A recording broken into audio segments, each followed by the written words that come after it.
Ambala airbase पर Rafale fighter jet का grand welcome हुआ और हो भी क्यों ना, फाइटर जेट का नया बॉस जो हिंदुस्तान आया है। राफेल विमानों की पहली खेप को एस्कॉर्ट करते हुए सुखोई विमान उन्हें अंबाला एयरबेस पर लेकर पहुंचा। राफेल की इस लैंडिंग ने एक बार फिर से राजनीति गरमा दी है। कांग्रेस नेता राहुल गांधी ने राफेल को लेकर मोदी सरकार से सवाल पूछे हैं।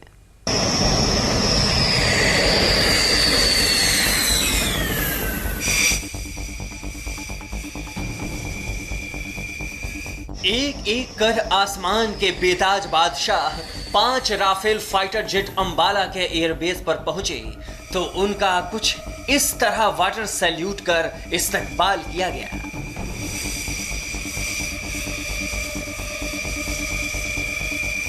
अंबाला में राफेल की लैंडिंग की ये तस्वीरें अगर इंडियन एयरफोर्स के शौर्य की शान है तो ये तस्वीरें दुश्मन देशों के लिए सबसे बड़ी चिंता का सबब भी है।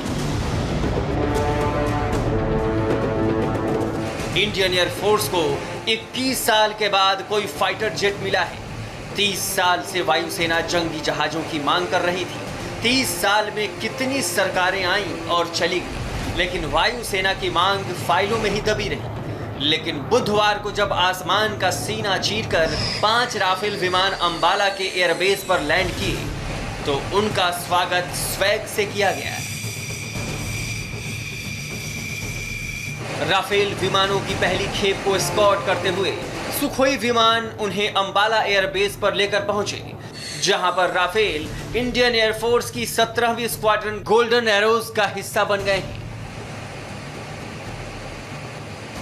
ऐसा संभव हुआ है क्योंकि आज देश का नेतृत्व नई सोच वाला है।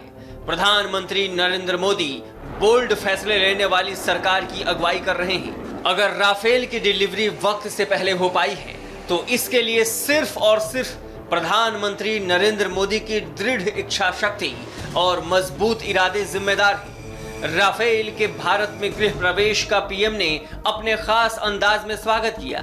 संस्कृत में ट्वीट कर लिखा, राष्ट्र रक्षा के समान कोई पुण्य नहीं, राष्ट्र रक्षा के समान कोई व्रत नहीं, राष्ट्र रक्षा के समान कोई यज्ञ नहीं। दीप्त होकर आकाश को छूने वाले का स्वागत है। प्रधानमंत्री ही नहीं, पूरे देश ने राफेल का स्वागत किया।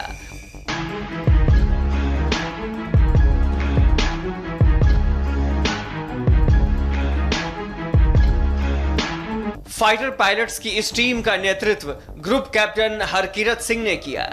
फाइटर जेट्स को उड़ाकर लाने की जिम्मेदारी विंग कमांडर एम.के. सिंह की थी। इनके अलावा इस ग्रुप में ग्रुप कैप्टन आर कटारिया और विंग कमांडर मनीष सिंह भी शामिल थे। राफेल फाइटर जेट हिंदुस्तान के लड़ाकू बेड़े में शामिल हो चुका है। राफेल को लेकर लंबा सियासी हंगामा करने वाले राहुल गांधी और उनकी पार्टी के लिए बुधवार का दिन आत्मचिंतन का दिन होना चाहिए था, लेकिन ऐसा हुआ नहीं। राफेल के हिंदुस्तान आने पर राहुल गांधी ने वायुसेना को बधाई तो दी, लेकिन मोदी सरकार से अपने पुराने सवाल फिर से दोहरा दिए। सवाल नंबर 1, प्रत्येक विमान की कीमत 526 करोड़ की बजाय 1670 करोड़ क्यों दी गई? सवाल नंबर 2, 126 विमान के बजाय सिर्फ 36 विमान ही क्यों खरीदे गए? सवाल नंबर 3, HAL की बजाय अनिल अंबानी को 30,000 करोड़ का कॉन्ट्रैक्ट क्यों दिया गया?